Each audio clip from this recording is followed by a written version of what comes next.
You ever get to the end of the day and just wonder where all the time went? It's a feeling we all know.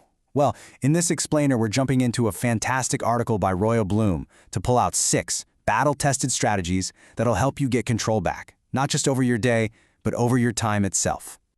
And this is the line from her piece that just stops you in your tracks. You're not short on time, you're leaking it. I mean, think about that. The problem isn't the number of hours in the day, it's about all the little places those hours are just disappearing. This idea, this little reframe, is the key to everything else we're going to talk about. It's not about finding more time, it's about protecting the time you already have. And that's really the heart of it, right? Success isn't about grinding 24/7 until you burn out. It's about putting smart, simple systems in place that help you focus, prioritize, and, this is just as important, recharge. It's the classic work smarter, not harder. So where do we even begin?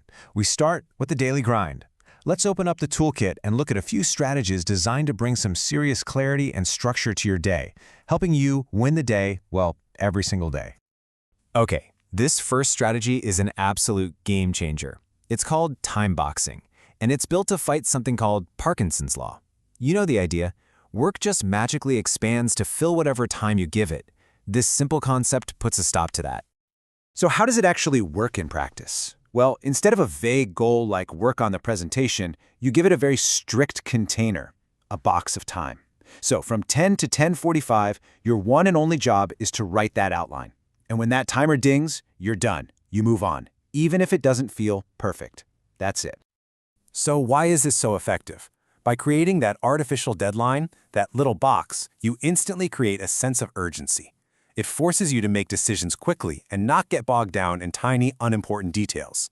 This is an absolute superpower for any perfectionist out there who can get stuck trying to make something flawless instead of just getting it finished.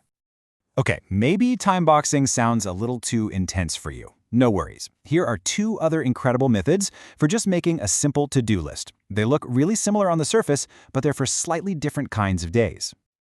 So let's break this down. The 3-3-3 rule. That's all about creating a balanced day. It makes sure you're making steady progress across a bunch of different things. Then you've got the 1-3-5 rule. This one forces you to pick the one single most important thing you have to do and make sure it gets done no matter what.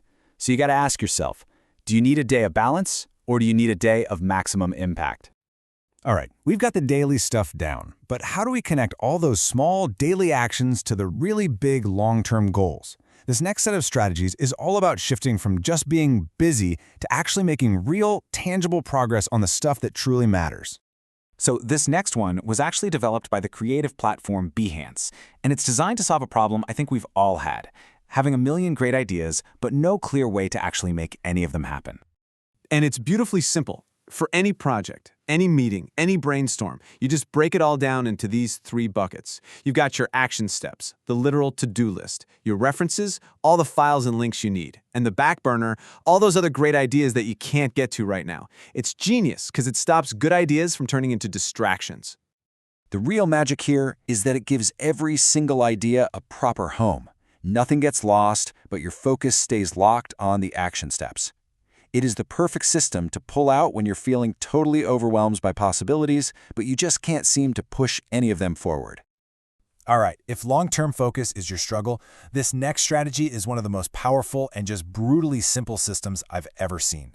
And it comes from a guy who knows a thing or two about long-term thinking, Warren Buffett. Okay, the process seems almost too simple. Step 1, write down the top 25 things you want to accomplish in your career or your life. Step 2, circle the 5 that are most important to you. And now, here's the kicker. Step 3, everything else on that list, the other 20 items, they become your avoid at all cost list. And that's the number that matters, 20. These aren't your bad ideas, they're your other goals. They're good enough to make your top 25 list in the first place. But according to Buffett, that's what makes them the most dangerous distractions of all. They are just good enough, just shiny enough, to pull you away from the 5 things that truly matter. Okay, but let's be real for a second. None of these strategies, no matter how good they are, will work if you're running on empty. This final rule is the foundation for everything else. It's not about doing more. It's about building a life that can actually sustain you for the long haul. This one's less of a productivity hack and more of, well, a life philosophy. It's a simple, really elegant way to think about your entire 24-hour day to make sure you're not just a working machine, but an actual, well-rounded human being. And the concept is just beautifully simple when you see it laid out like this.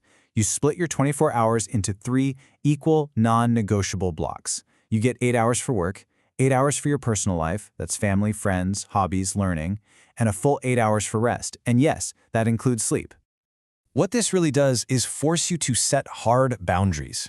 It's a powerful reminder that your personal time and your rest time, they aren't rewards you get after all your work is done. They are essential, required parts of a healthy, productive life. It is the perfect antidote for those times when your day just feels like one long, endless to-do list. So, we've walked through 6 pretty powerful systems here, from daily lists to huge life goals and even just balance. So what's the big idea connecting all of them? And I think this is probably the most important thing to remember. These rules aren't meant to lock you in some kind of productivity prison. They're just tools in a toolkit. The real goal is to experiment, play around, find what works for you, and build an intentional structure that frees you up to do your best work, without burning yourself out in the process. So that just leaves us with one last thought. Hearing about all these systems is interesting, but actually trying one? Well, that's everything. So going all the way back to that first idea, the question is, which one of these rules are you going to use to finally plug the leaks in your day?